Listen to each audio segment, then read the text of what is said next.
جیسا کہ آپ کے علم میں ہے کہ جو آپ کے علم میں ہے کہ دھمکی امیز خط موصول ہوا، اس کے بعد جو ہے وہ بہت ساری چہم گوئیاں جنم لینا شروع ہوئی، اور آپ کے علم میں ہے کہ مریم صفدر نے تو باقاعدہ طور کے اوپر ایک پریس کانفرنس کر کے 9 بجے کا خبرنامہ رکوا کر اس نے کہا تھا یہ خط سرے سے ہے ہی نہیں ہے، یہ جعلی خط ہے، اور اس خط کو جو ہے وہ فارن آفس کے اندر تیار کیا گیا ہے۔ اس کے بعد وزیر داخلہ جنہوں نے اپنے آپ کو ہی ای سی ایل سے باہر نکال لیا ہے، اور ای سی ایل میں سے 100 سے زائد نام جو ہے وہ باہر نکالے گئے ہیں، یعنی آپ دیکھیں کہ پہلا N R O crime minister Shahbaz Sharif نے کرائم منسٹر بننے کے بعد اپنے آپ کو دیا کہ اپنا جو کیس 16 ارب روپے کا مقصود چپڑاسی کا جو کیس ہے جعلی اکاؤنٹس کا، منی لانڈرنگ کا، اس کے افسر کو ڈاکٹر رضوان کو جبری چھٹی پہ بھیجا، ایف آئی اے کے اسپیشل پراسیکیوٹر کو جس دن فرد جرم عائد ہونی تھی اسی دن حلف اٹھایا، اس کو عدالت میں پیش ہونے سے روکا۔ اب آ کر جتنے کرمنلز ہیں کابینہ میں شامل 24 لوگ ایسے ہیں جو کہ بیل کے اوپر ہیں، ان سب کی نام ای سی ایل سے جو ہے وہ باہر نکال دیے گئے ہیں۔ یہ این آر او 2 جو ہے انہوں نے اپنے آپ کو دیا ہے۔ وہی رانا ثناء اللہ جو وزیر داخلہ ہیں، وہ قومی سلامتی کمیٹی کی جو میٹنگ ہوئی ہے، اس قسم کا بیان انہوں نے دیا ہے کہ قومی سلامتی کمیٹی کا جو اعلامیہ آیا ہے جس میں وہ تصدیق کر رہے ہیں کہ پہلے اعلامیے کو انہوں نے اڈاپٹ کیا، اور انہوں نے کہا کہ ہمارے ملک کے اندر جو ہے اندرونی معاملات کے اندر مداخلت ہوئی ہے۔ وہ برملا آ کے جھوٹ بول رہے ہیں، کہہ رہے ہیں جی شاہ محمود نے جو ہے بیٹھ کے فارن آفس میں یہ خط خود تیار کیا ہے، اس میں مداخلت کا لفظ ڈالا ہے، اور مداخلت تو حکومتیں ایک دوسرے کے ملکوں میں کرتی رہتی ہیں۔ یہ مداخلت جو ہے وہ آپ برداشت کر سکتے ہیں کیونکہ آپ ذہنی غلامی بھی اختیار کر کے بیٹھے ہوئے ہیں، اور آپ چیری بلاسم کی طرح ہر وقت جوتے پالش کرنے کو بھی تیار رہتے ہیں، اور کوئی آزاد کوئی سوورن ملک جو ہے وہ اپنے ملک کے معاملات کے اندر کسی قسم کی کوئی مداخلت برداشت نہیں کرتا۔ اور ایک بات ذہن میں رکھیں کہ جب کوئی سازش کیا ہوتی ہے، سازش کا مطلب ہے منصوبہ بندی، اور منصوبہ بندی کے اوپر عمل درآمد کا مطلب ہے مداخلت۔ کوئی سازش کسی جگہ کے اوپر تیار ہوئی، یہاں پر بیٹھے میر جعفر میر صادقوں نے ان کو فیسیلیٹیٹ کیا، اور اس فیسیلیٹیشن کے انعام میں جو ہے ان کو وزارت عظمیٰ مل گئی۔ کیسے ایک 13 پارٹیوں کا ٹولہ جن کے اوپر مختلف کیسز ہیں، نہ نظریہ ایک ہے، نہ جھنڈا ایک ہے، نہ سوچ ایک ہے، ایک دوسرے کو سڑکوں پہ گھسیٹنا، پیٹ پھاڑ کے باہر نکالنا، ایک دوسرے کے بارے میں جو زبان استعمال ہو رہی ہے وہ چند ہفتوں کے اندر جو ہے وہ شیر و شکر ہو جاتے ہیں، اکٹھے ہو جاتے ہیں، اور اکٹھے ہو کر جو ہے عدم اعتماد، جو کہ اس خط کے اندر جو دھمکی دی گئی ڈونلڈ لو کی جانب سے کہ عدم اعتماد کا ذکر بار بار موجود ہے۔ رانا ثناء اللہ کیسے کہہ سکتے ہیں کہ عدم اعتماد کا ذکر ہی نہیں ہے اس کے اندر؟ یہ جو قومی سلامتی کونسل کی جو میٹنگ ہے، یہ قومی سلامتی کونسل کو متنازع بنانے کے مترادف ہے۔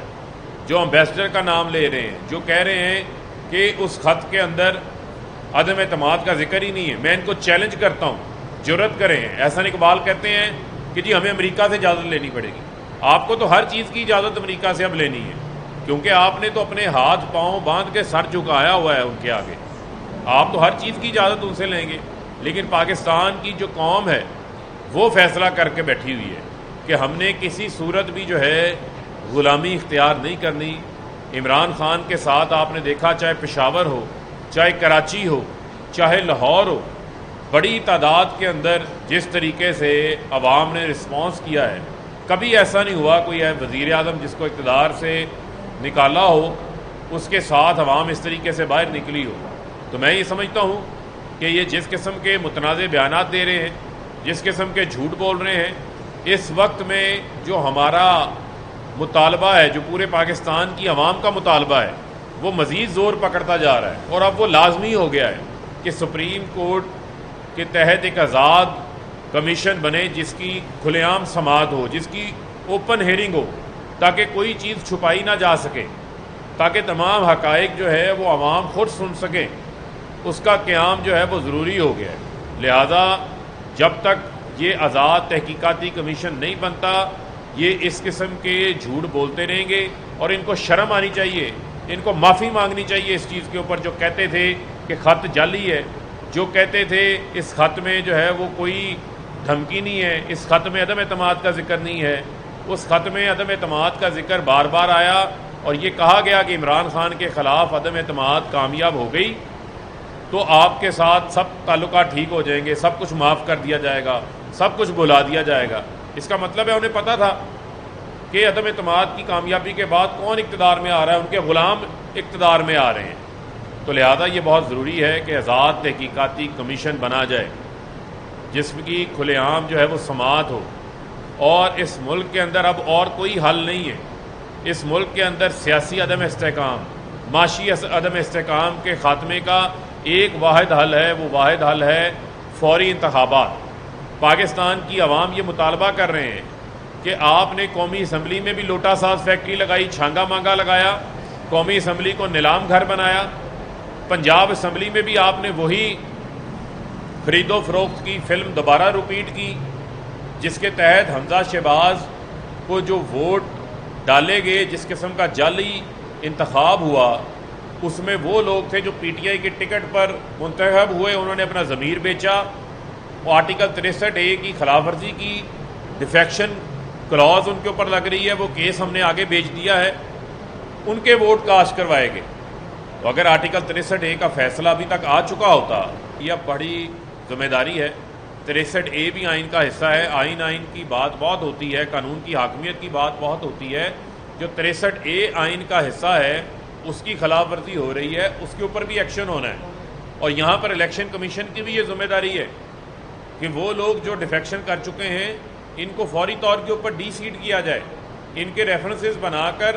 ہم نے بھیج دیے، اسپیکر نے آگے بھی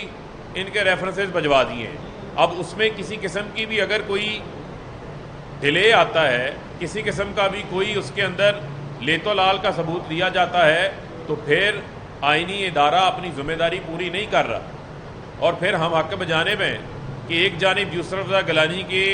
کیس کو سننے میں، فیصلہ کرنے میں 1 سال لگ گیا، فیصلہ ابھی بھی محفوظ ہے۔ فارن فنڈنگ کیس کے اندر پیپلز پارٹی نون لیگ کے اندر اسکروٹنی کمیٹی 4 مہینے فعال نہیں رہتی، مہینوں کی تاریخیں جو ہیں وہ ڈال دی جاتی ہیں۔ یہاں پر روزانہ کی بنیاد پر کیسز سننے ہیں، تو جو ہم نے مطالبہ کیا ہے مستعفی ہونے کا، اس کے پیچھے سالڈ ریزنز موجود ہیں چیف الیکشن کمشنر کے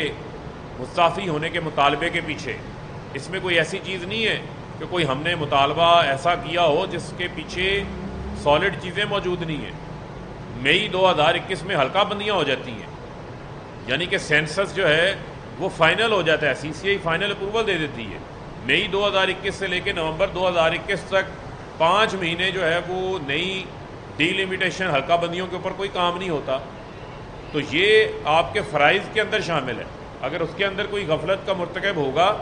تو اس کو اپنے عہدے سے علیحدہ ہو جانا چاہیے۔ میں یہ سمجھتا ہوں کہ پاکستان کی عوام یہ چاہتے ہیں کہ 22 کروڑ عوام کا ووٹ کروایا جائے۔ یہ ضمیر فروشوں کا ووٹ کرا کر جو اسمبلیاں بنائی گئی ہیں، جو حکومت بنائی گئی ہے، یہ امپورٹڈ حکومت ہے۔ اس امپورٹڈ حکومت کو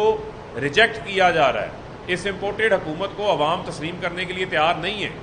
اور جس دن عمران خان نے اسلام آباد کی کال دی تو آپ دیکھیں گے کہ پاکستان کے ہر گلی کوچے سے، کریا سے پاکستانی بڑی تعداد میں اسلام آباد کا رخ کریں گے،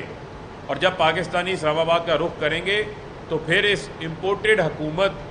کے پاس کسی صورت بھی چھپنے کا، رہنے کا، ٹھہرنے کا جواز جو ہے وہ ختم ہو جائے گا۔ لہذا ہم یہ بار بار بات دہرا رہے ہیں، پاکستان کی عوام جو جمہور کی آواز ہے، اس آواز کو سنا جائے، اس آواز کو نظر انداز نہ کیا جائے، اور فوری انتخابات کروائے جائیں۔ بنیادی طور کے اوپر یہ جتنی مرضی پلاننگیں کریں، جتنی مزید سازشیں کریں، قانون کے اوپر عمل درآمد ہو تو ہمارا جو ممنوعہ فنڈنگ کا کیس ہے اس کے اندر کوئی ایسی چیز نہیں۔ بنیادی طور کے اوپر سپریم کورٹ یہ فیصلہ کر چکی ہے، پاکستان کا آئین بڑا واضح ہے آئین کا آرٹیکل 17، پولیٹیکل پارٹی آرڈر 2002 کا آرٹیکل 15، کسی بھی سیاسی جماعت کے اوپر پابندی جو ہے وہ وفاقی حکومت ریفرنس بنا کے سپریم کورٹ کو بھیجتی ہے 15 دن کے اندر، سپریم کورٹ اس کے اوپر فیصلہ کرتی ہے۔ الیکشن کمیشن کا کام ہے کہ اکاؤنٹس کی جانچ پڑتال کرنا، اس میں دیکھنا کوئی فنڈ ممنوعہ ذرائع سے تو نہیں آئے۔ پاکستان تحریک انصاف وہ جماعت ہے جس نے سیاسی فنڈ ریزنگ کی بنیاد رکھی ہے۔ عمران خان صاحب پاکستان کے مقبول ترین لیڈر ہیں، ان کی سیکیورٹی کے انتظامات کرنا بالکل ان کی جان کو خطرہ ہے، اور جس قسم کا ماضی بھی ہے اس کے اندر آپ دیکھیں کہ پاکستان کے لیڈرشپس کے اوپر اٹیکس ہوتے رہے ہیں۔ تو میں یہ سمجھتا ہوں کہ عمران خان کو فول پروف سیکیورٹی فراہم کرنا پاکستان کے تمام سیکیورٹی اداروں کی ذمہ داری ہے، اور ایک ایسے لیڈر ہیں جو عوام کے دلوں میں بستے ہیں، اور عوام جو ہے وہ اس لیڈر کی طرف دیکھ رہے ہیں، اپنے رہبر کی طرح ان کی طرف جو ہے وہ دیکھ رہے ہیں، اور لانگ مارچ کی کال جو ہے وہ بہت جلدی آئے گی، اس سے قبل ہی ان کی کانپیں ٹانگنا شروع ہوئی ہے۔ بہت شکریہ۔